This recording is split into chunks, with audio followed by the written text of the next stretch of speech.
네, 9년 만에 방중입니다. 네, 두진호 센터장님. 시진핑은 좋은 친구라고는 하는데 이란 문제는 도움이 필요 없다는데요? 진심일까요? 진심이 아닌 것 같고요. 예.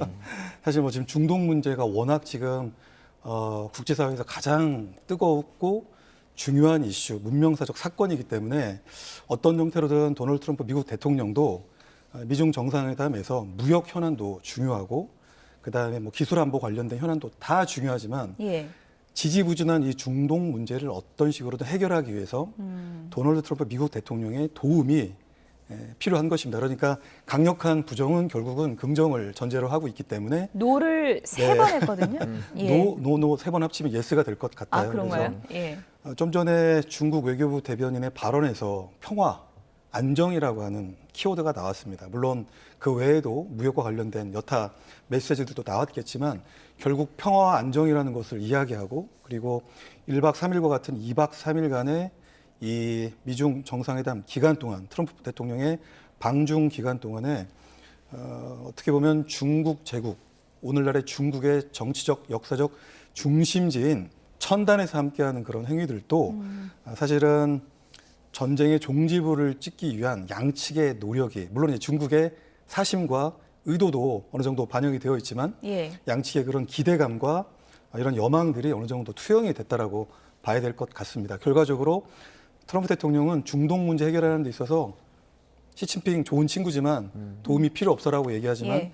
저 노를 세 번 강조한 것은 도움이 지극히 그리고 지극히 필요하다는 것을 네. 강조했다라고 봐야 될 것 같습니다. 노 세 번 이꼬르 예스. 예스. 네. 예. 그렇게 해석하셨습니다. 교수님, 예. 그러면 만약에 이제 뭐 중국이 미국 측에 이란 사태 관련해서 도움을 줄 수 있다면 구체적으로 좀 어떤 것들을 좀 직접적으로 할 수 있을까요? 제 생각에는 일단 중국은 중국과 이란은 굉장히 절친입니다. 이란 같은 경우는 중동의 일대일로 가장 중요한 거점이고요. 또 이란 같은 경우는 브릭스의 또 회원국이고요. 그리고 현재 이란의 한 90% 원유가 지금 중국에 수입되고 있는 상황이기 때문에 네. 중국이 일방적으로 미국에 도움을 줄 거라고 생각하지 않습니다. 최근에 지금 바로 얼마 전에도 지금 중국에 주재하는 이란 대사가 중국 측에다가 4가지 요구사항을 중재해달라고 부탁을 했거든요. 그 내용을 뜯어보면 거의 일방적으로 이란에 유리한 입장입니다. 그러니까 제 생각에 이렇게 보면 그 입장이 만약에 중국이 그걸 받아들여서 트럼프 대통령에게 요구한다? 그럼 중재를 할 수 없는 거죠. 예. 만약에 중재를 한다 그러면은 트럼프 대통령하고 이란 간에 절충선을 잡아야 되는데 그게 쉽지 않을 거라고 보고 있고요. 예. 또 트럼프 대통령 자체도 그거를 쉽게 호락호락 받아들이기가 쉽지 않을 거다. 저는 그렇게 보고 있습니다. 트럼프 미국 대통령이 오늘 밤에 도착하고 두 정상이 처음 만나는 장면이 저는 상당히 기대가 됩니다. 왜냐하면 트럼프 대통령이 그랬잖아요. 시진핑 주석이 나를 만나면 꼭 껴안아 줄 거라고. 어떤 모습으로 환영할 걸로 보십니까? 트럼프 시진핑 주석의 특징상 예. 껴안지는 않을 것 같고요. 아, 그렇습니까? 다만 무표정한 얼굴로 예. 악수는 좀 따뜻하게 할 것 같습니다. 예. 그래서 뭐 그런 과정에서 또 트럼프 대통령 특유의 그 행위들이 있습니다.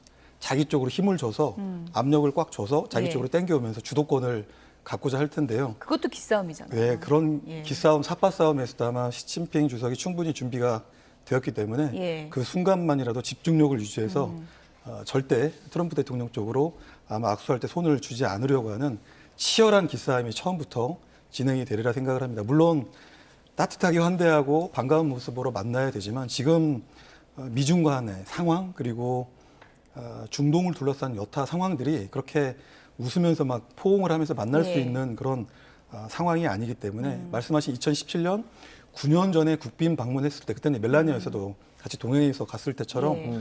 화려하고 정말 어떤 뭐 축제와 같은 그런 분위기를 이번에 낼 수는 없을 것 같고요. 2026년 미중 정상회담은 저 때가 지금 자금성 네, 그렇습니다. 통째로 자금성에서 비어서 갔던 거잖아요. 네, 그렇습니다. 1박 예. 2일간 저 공간을 다 진공 상태로 만들어 놓고 시진핑 주석 입장에서는 이제 본인의 임기 1기에서 2기로 넘어가는 굉장히 중대한 전환점이었기 때문에 예. 어떻게 보면 과거 명나라, 청나라 500년 동안 중국 제국의 어떤 국정을 담당했던 저곳에 가서 바로 내가 주인공이다. 이제 트럼프 대통령 미국 전 세계 패권을 주도하는 미국 대통령과 동급에 서 있는 자신의 권력을 좀 이렇게 상징하려고 했던 부분이 있습니다. 아마 이번에도 자금성이 아닌 9년이 지난 내일의 모습은 아마 천단에서 저런 모습이 연출이 될 텐데요. 예. 이제 자금성에서 9년 이후에 전환된 천단에서 미중 정상이 만나는 모습은 세계의 문명을 좌지우지하는 두 개의 태양, 미국과 그리고 중국. 중국은 그 정도 할 수 있는 능력을 WTO죠. WTO에 가입을 하면서 이제 지난 20년 동안 가파른 성장, 급격한 성장을 했기 때문에 정치, 경제, 군사적인 입장에서 문명을 주도할 수 있는 그런 국가가 됐다는 것을 보이면서 동시에 하늘에 기도를 하겠죠. 과거 명청 때도 황제가 저 천단에 가서 이제 하늘에 네. 기도를 하는데 예. 결국 국가와 평화와 안정, 번영 이런 것들을 기원을 했겠죠. 그래서 두 개의 태양, 미중 정상이 저곳에서 각자의 물론 소망과 기도가 있겠습니다만 예. 중국이 굳이 꼭 집어서 또 천단을 이렇게 선정을 했던 이유는 중동 전쟁에서 결국 평화와 안정을 달성하기 위한 일종의 훈수두기 그리고 미국을 압박하기 위한 그런 장소로서 저 지역을 선택한 게 아닌가 이렇게 생각합니다. 이제 9년 전의 황제 의전 모습과 어떤 부분이 좀 같고 좀 다를지 이 부분도 좀 관심이 쏠리는데 이번에 뭐 천단 관련해 가지고 또 그때와 좀 비슷한 모습이 펼쳐질 가능성도 좀 있을까요? 글쎄요, 9년 전 같은 경우 근본적으로 이렇게 봐야 돼요. 9년 전 같은 경우 트럼프 대통령이 일기에 들어와서 미중 패권 경쟁을 본격적으로 추진하였거든요. 네. 굉장히 갈등이 고조된 시점이었고요. 그리고 시작하자 2018년, 19년 본격적으로 2년 동안 무역 전쟁을 펼쳐왔기 때문에 어떻게 보면 그 기간 동안에 상당히 미중 간 갈등이 격화가 됐다. 그러다 보니까 상대적으로 시진핑 주석은 당황스럽죠. 왜냐하면 시진핑 주석 같은 경우는 집권 이후에 대국 끌기를 은근히 주장을 많이 했거든요. 그리고 중국 대조 2025라는 걸 표방을 하고 그 말은 뭐냐면은 결국은 미국을 뛰어넘겠다라는 그런 그 표어를 걸었는데 그게 트럼프 대통령한테 굉장히 거슬린 거죠. 그래서 트럼프 대통령은 계속 공세적인 입장을 취했고 근본적인 미국과 중국 간에 미국이 일방적으로 그 어떤 무역 적자를 바라보는 것에 따라서 그걸 해소해야겠다는 것이 트럼프 정부의 입장이었거든요. 예. 그러다 보니까 자연스럽게 시진핑 주석이 극진하게 모실 수밖에 없다라고 보고 있는데요. 그래서 그런지 표정이 트럼프 대통령이 좀 저 당시에 좀 기세등등한 것 맞습니다. 같기도 하고. 예. 근데 지금은 상황이 다르다는 겁니다. 바이든 정부로 이어져서 트럼프 정부의 그 아메리칸 퍼스트가 바이든 정부에서는 중국에 대한 대중국 봉쇄로도 강화됐습니다. 네. 특히 그 바이든 대통령 같은 경우 다자주의에 입각해서 많은 유럽 동맹국들과 함께 글로벌 공급망 재구축이나 또 여러 가지 안보 문제에서 중국을 압박을 했습니다. 예. 그러다 보니까 굉장히 어려운 상황에 있었고 지금 이 상황에서 볼 때는 상당히 시진핑 주석이 여유로운 입장이라는 겁니다. 왜냐하면 중국 제조 2025가 당초 기대에는 못 미치지만 상당히 목표를 달성을 했고 또 지금 안보적으로 볼 때도 바이든 정부하고 트럼프 정부가 그 차이가 뭐냐면 바이든 정부에서는 다자주의 동맹국들 간에 협력을 해서 트럼프 대통령 죄송합니다. 그 시진핑 주석을 압박을 했다. 예. 그건 뭐냐 굉장히 고통스러웠던 겁니다. 근데 지금은 아니라는 거죠. 동맹국 간의 분열 현상이 나타나니까 자연스럽게 시진핑 주석이 이걸 즐기고 있고 또한 최근에 저희가 주목할 것은 뭐냐면 지난 트럼프 대통령 2기에 들어와서 관세 전쟁을 해서 미국과 중국 간에 상당히 그 치킨 게임이 벌어졌는데 이게 이제 점차 수그러들면서 특히 금년도에 들어와서 미국의 대법원이 상호 관세가 위헌이라고 얘기했고요. 또 거기에서 글로벌 관세도 이건 위헌이라고 얘기했습니다. 예. 그러다 보니까 상대적으로 트럼프 대통령이 내밀 카드가 무뎌졌다라고 네. 보는 거죠.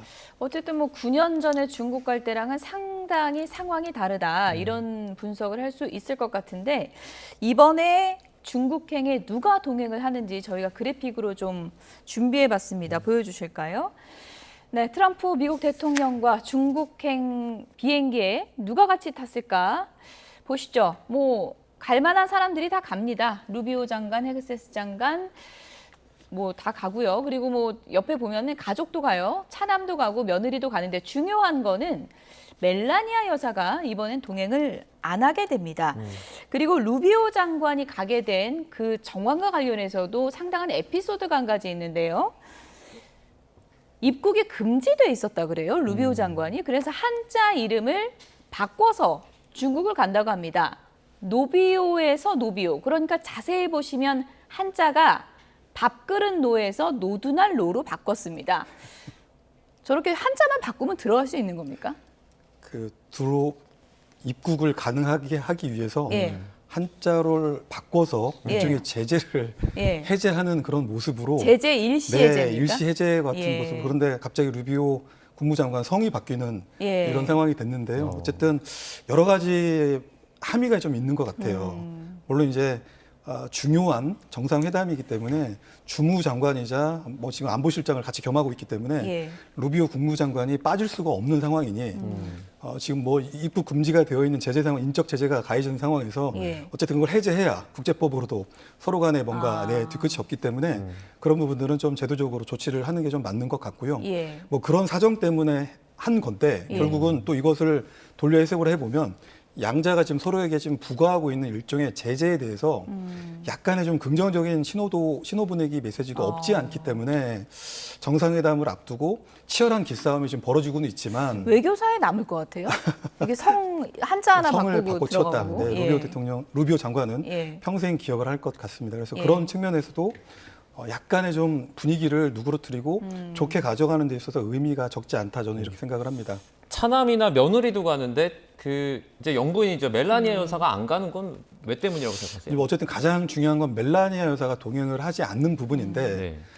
지금 상황이 앞서 말씀드린 대로 어떤 여사가 등장해서 같이 뭐 사진을 찍고 친선 교류 활동을 하고 그런 좀 긍정적인 모습을 보이기보다는 네네. 비록 국빈 방문은 맞지만 지금 중동 전쟁 문제를 해결해야 되는 굉장히 엄중한 그런 안보 상황이 있다 보니까 예. 어떤 그 국제사회의 관심이 멜라니아 여사나 그리고 펑유안 여사에 쏠리는 것들을 좀 막기 위해서 그래서 예. 오롯이 이 트럼프 대통령과 시진핑 주석이 정말 미중 간에 지금 현안으로 산적해 있는 그 문제에만 오롯이 집중하기 위해서 그래서 회담의 좀 분위기를 좀 집중적으로 만들기 위한 그런 좀 조치가 아닌가 생각을 합니다.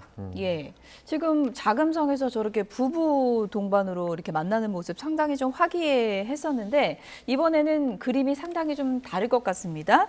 자금성을 통째로 빌렸던 9년 전과 이번 보면은 예우가 좀 낮아진 것 아니냐 이렇게 보는 시각도 좀 있어요. 맞습니다. 제가 방금 전에 말씀드린 것처럼 그만큼 중국의 위상이 커졌다라는 걸 말 수가 있고요. 그만큼 국력이 세졌고 트럼프 대통령이 일기 때보다는 많이 지금 부족해졌다. 근데 근본적으로 따져보면 이렇습니다. 미중 간의 패권 경쟁 입장에서 이걸 분석해 보면 예. 시진핑 주석뿐만 아니라 트럼프 대통령도 양국이 다 협력을 해야 될 필요가 있다는 겁니다. 왜냐하면 트럼프 대통령 같은 경우는 이번 11월 달에 이제 중간 선거가 있는데요. 중간 선거가 안정적으로 그 공화당이 승리해야 될 그런 목표가 있고요. 그렇지만 현재 이란 전쟁에 있어서 상당히 곤혹스럽기 때문에 현 상황이 굉장히 최악재로 작용하고 있습니다. 그런데 예. 만약에 이런 상황 속에서 또 중국과 갈등이 표출할 경우에는 더 이제 표를 잃을 수가 있다는 것이죠. 그러니까 트럼프 대통령 입장에서 안정적으로 중국과의 관계를 유지하고 싶고요. 시진핑 주석도 마찬가지입니다.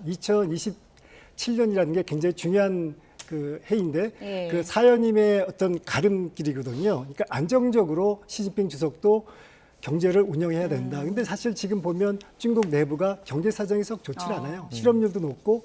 그러니까 이렇게 만약에 미중 간의 관계가 악화돼서 무역이 예. 더 작년처럼 관세 보복이 치열해지면 결국 고스란히 그 손해는 그 중국에 있는 많은 기업들이 보기 때문에 경제 상황이 더 악화될 수밖에 없다. 그러니까 서로가 필요한 거군요. 맞습니다. 지금. 그러니까 예. 윈윈이기 때문에 예.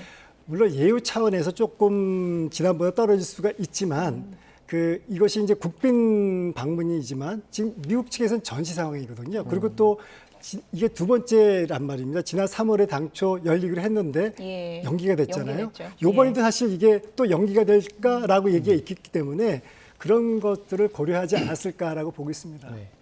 네, 또 한 가지 좀 봐야 될 부분이 지금 헥세스 국방장관, 전쟁부 예. 장관이 동행을 한다는 건데 예. 이제 우리나라로 예를 들어보면 대통령이 해외 순방할 때 국방장관은 이제 남죠. 그래서 네네. 어떤 우발 상황이나 그런 상황들을 대비할 수 있도록 아, 남는 그렇군요. 건데 국무장관은 가는데 네, 국무장관은 뭐 국방장관은 주무장관이니까 보통 뭐 남는군요. 예. 가야 되는 게 맞고요. 근데 지금 헥세스 장관도 동행을 한다라고 하는 부분이 이번 미중 정상회담에 있어서 트럼프 대통령은 어떤 무역이라든지 통상 부분에서 좀 가시적인 어떤 성과를 얻어서 좀 전에 우리 교수님 말씀하신 대로 11월 달에 예정되어 있는 중간 선거하고 이걸 좀 연결했으면 좋겠다는 거죠. 그래서 뭐 대두 문제라든지 뭐 소고기 수출입 문제라든지 이런 부분들을 정말 탑다운식으로 잘 풀어서 미국 경제에 좀 유리하게 그런 부분들을 했으면 좋겠는데 헥세스 국방장관이 동행을 한다는 부분을 잘 들여다봐야 될 것 같습니다. 그러니까 중국은 무역도 중요하지만 중동 전쟁에 상당한 어떤 노력선을 좀 집중하고 있는 모습이고요. 그래서 아마 중국 측이 요청했을 가능성이 있고 좀 국방장관이 와서 이 중동 전쟁과 관련된 전반적인 상황을 좀 설명을 해주고 미국의 입장이 뭔지 그래서 네. 어떻게 뭐 중국이 좀 중재해주길 바라는지에 대한 그런 의견들을 허심탄회하게 좀 듣기를 원할 것 같습니다. 이란 그래서 얘기를 좀 심도 그렇죠. 있게 하겠다. 예, 중국은 아마 그런 예. 것들을 원할 것 같고요. 물론 예. 미국이 얘기하지 않아도 나름대로의 정보 수집 채널을 통해서 뭐 다양한 정보를 얻고는 있겠지만 이왕이면 정상회담 계기에 국방장관까지 와서 이렇게 해줬으면 좋겠다는 부분이고 그렇기 때문에 이번 회담이 굉장히 역사적인 회담이 될 걸로 예상이 되고요. 과거 1972년 때입니다. 닉슨 대통령 시절 때도 닉슨 대통령이 방중을 할 때도 당시에 이제 국방장관이 이렇게 같이 동행했던 적이 있는데 그랬군요. 그러고 보면 굉장히 많은 시간이 지난 다음에 미국 대통령이 미 본토를 떠났는데 국방장관이 같이 동행하는 것이기 때문에 그만큼 이번 정상회담이 무역 통상도 중요하지만 중동 전쟁과 그리고 대만 해협 유사시와 관련된 미중 간의 이 굉장히 중요한 민감한 현안도 같이 다뤄질 가능성이 있습니다. 예. 네. 앞서 말씀해 주신 것처럼 미국 이제 대내적인 부분도 신경을 안 쓸 수가 없는데 지금 트럼프 미국 대통령이 이란 안에서 그러니까 미국 안에서 이란 전쟁 관련한 부정적인 여론들을 또 인식을 하고 있는 것 같은데요. 관련한 녹취들 저희가 듣고 오도록 하겠습니다. What about the pressure on Americans and prices right now? Every How concerned American are you about understands. Americans, how they're feeling about Every what they're paying for American, food are you listening to me? Every American understands, and they just had a poll, like 85%, which is surprising. It's only that they understand that Iran cannot have a nuclear weapon. Now, if the stock market goes up or down a little bit, the American people understand it. When it's over, you're going to have a massive drop in the price of oil, which a lot of people thought would be higher. And I mean, it was $100, it was $99 yesterday, which is low, which is relatively low. When this war is over, oil is going to drop, the stock market's going to go through the roof. And truly, I think we're in the golden age right now. You're going to see a golden age like we've never seen before. 네, 이제 전쟁이 끝나면 뭐 기름값도 떨어지고 뭐 경제도 좋아질 것이다. 이런 얘기를 좀 했는데 이번에 미중 정상회담 뭐 이후에 그러니까 뭐 조만간 종전이 될 수 있다 이렇게 지금 말하고 있는 것 같아요. 지금 트럼프 대통령의 그 희망이죠. 트럼프 대통령이 항상 이렇게 희망적인 기대적인 얘기를 하고 있지만 현실은 꼭 그렇지 않습니다. 지금 이 미중 정상회담을 앞두고 이란이 미국이 제기한 MOU 체결 그걸 완전히 전면적으로 거부했지 않습니까? 이란이 얘기한 것은 간단합니다. 핵 포기할 수 없다. 그리고 경제적 먼저 풀어라. 그러니까 이란이 요구하는 거는 핵이나 지금 우라늄 고농축 우라늄 440kg 문제는 쏙 빼고 먼저 이란이 필요한 경제 문제를 먼저 해결해 달라고 요구하고 있습니다. 그러니까 근본적으로 트럼프 대통령이 수용할 수가 없죠. 제 생각에는 중국이 중재를 한다 그래도 그게 급격하게 드라마틱하게 반전이 되기는 쉽지 않을 것으로 보고 있습니다. 네. 그래서 문제는 뭐냐면 예. 트럼프 대통령의 결심이죠. 그럼 이거를 군사적으로 해결할 것인가 아니면 그 프리덤 프로젝트를 저 활성화시켜서 이란을 압박할 것인가 여러 가지 외교적이나 군사적 다양한 목적 옵션을 두고 지금 고민하고 있을 것입니다. 네. 여러 가지 시나리오 가운데 이번에 중국 갔다 와서 트럼프 미국 대통령이 군사적 옵션을 선택할 수 있다. 이렇게 되면은 작전명을 바꿀 것이다. 이른바 NBC 보도에 따르면 슬래지 해머, 대형 망치라고 이제 번역을 하던데 작전명을 바꿔서 공습할 수 있다. 이런 보도가 있더라고요. 결국 이제 향후에 역시 중동의 상황이 예. 미중 정상회담에 그만큼 달려 있다라는 것을 의미하는 것 같고요. 저렇게 역사적인 정상회담임에도 불구하고 베이징 미중 정상회담을 통해서 어떤 중동 전쟁과 관련돼서 적절한 미중 간의 공감대라든지 합의점을 찾지 못하게 되면 트럼프 대통령 입장에서는 필요에 따라서 군사적인 옵션도 배제하지 않으리라 저는 이렇게 생각을 합니다.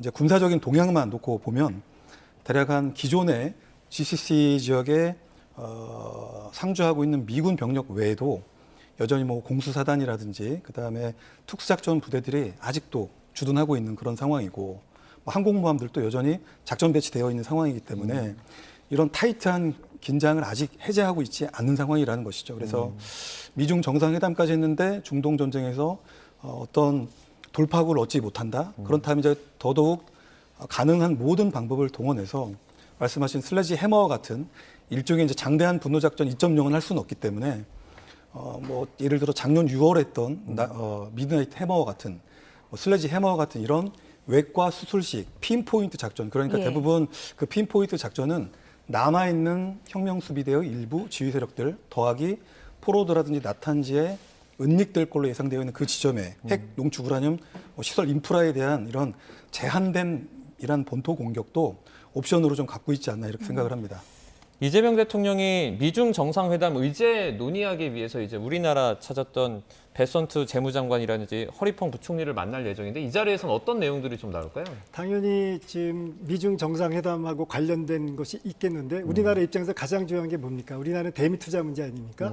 지금 베센트 재무장관이 대미 투자 문제를 직접 관장을 해왔기 때문에 네. 그리고 또 김정관 산업부 장관이 얼마 전에 그 미국을 다녀왔지 않습니까? 우리의 상황을 설명을 한 거죠. 왜냐하면 트럼프 대통령이 지난 1월에 한국이 대미 투자가 굉장히 속도가 늦다 해서 자동차 등 약 25% 관세를 올리겠다고 얘기했지 않습니까? 그래서 우리나라 국회에서 빠른 속도로 대미 투자 특별법을 만들었고요. 지금 6월 18일 날 18일경에 그 대미 특별법이 발효가 돼서 정식으로 우리가 이제 제1호 프로젝트를 결정해야 되는 그런 상황이 봉착해 있고요. 또한 우리가 또 한미 전략 투자 공사도 설립하고 상당히 진척이 빠릅니다. 이런 과정을 설명을 하고 또 우리의 이제 대미 투자의 진위 그런 거를 베센트 장관을 설명하면서 당연히 거기에다 호르무즈 해협 관련해도 얘기가 있겠죠. 최근에 이제 남호 사태가 있기 때문에 이런 사태에 관련해 서로 이제 의견을 진작하고 있고 또 트럼프 대통령 측이 우리한테 요구했던 그 프리덤 프로젝트에다가 군함을 파견하라라고 요청하는 것에 대해서 이제 우리 입장을 예. 상황을 설명을 하겠죠. 이제 그게 복합적으로 우리의 상황을 설명하는 그런 방향이 되지 않았을까 좀 보고 있습니다. 네, 간략하게요. 안규백 장관이 호르무즈 해협 통항에 단계적으로 기여하는 방안 검토한다라는 입장 밝혔잖아요. 어떤 것들 예상해 볼 수 있을까요? 네, 결과적으로 이게 지금 한미 안보 협의회 그러니까 SCM 그 계기가 아닌데 예. 뭔가 한미 간의 중요한 동맹 현안에 있어서 탑다운식으로 풀어야 될 것들이 있기 때문에 아마 안 장관이 미국을 방문한 것 같고요. 이제 헥섹스 장관과 큰 틀에서 어떤 공감대를 만든 다음에 이제 키드라고 하는 통합 국방 협의체를 통해서 우리 국방 정책실장, 뭐 미국의 전쟁부의 인태 차관보 정도가 만나서 이제 구체적인 협의를 진행을 할 것 같습니다. 말씀하신 단계적인 이제 어떤 그 기여는 1단계에서는 호르무즈 상황과 관련돼서 한국이 국제사회에 어떤 노력을 할 수 있는지에 예. 대한 일정한 공식적인 지지라든지 연대 의사를 표명하는 게 있겠고요.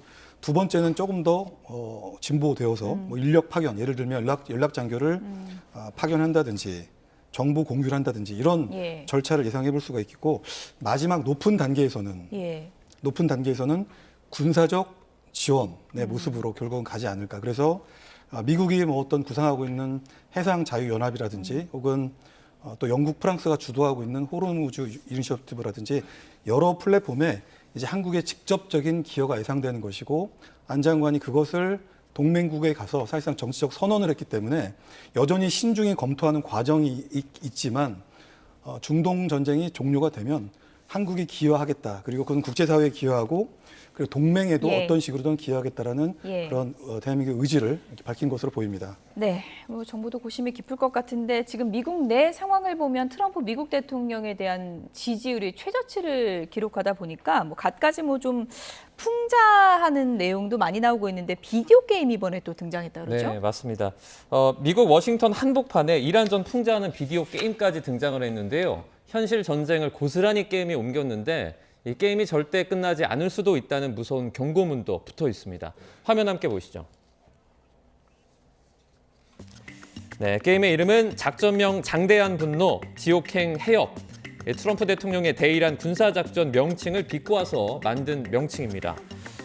게임 속의 트럼프 대통령에게 떨어진 미션은 다이어트 콜라를 주문하는 것과 그리고 이제 오른쪽 아래 보시면 이란 공습 2개 중에 고를 수 있는데요. 이란 공습을 선택하니까 오늘 밤에 문명 하나가 없어질 거다라는 글이 뜹니다.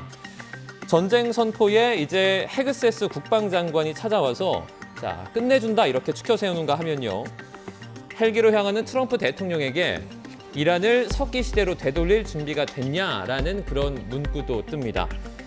트럼프 대통령을 풍자해온 익명의 예술단체가 이번에는 게임으로 전쟁 비판에 나선 건데요. 전쟁을 마치 게임처럼 여기는 트럼프 대통령을 비꼰 건데 이 단체는 게임기를 워싱턴 DC 전쟁 기념관에 설치했습니다. 이 게임을 설명하는 글에는 마치 현실을 비추듯 이 게임이 절대 끝나지 않을 수도 있다라는 무서운 경고도 담겼습니다. 정지용 앵커가 트럼프 풍자 게임까지 준비해서 보여드렸는데요. 전쟁은 뭐 게임이 아니죠. 미중 정상이 이제 곧 만날 테니까요. 종전의 해법을 좀 찾았으면 좋겠습니다. 오늘 두진호 국가전략연구원 유라시아 센터장, 엄태윤 한양대 국제학대학원 정보학과 겸임 교수 두 분이었습니다. 고맙습니다. 네, 고맙습니다. 감사합니다.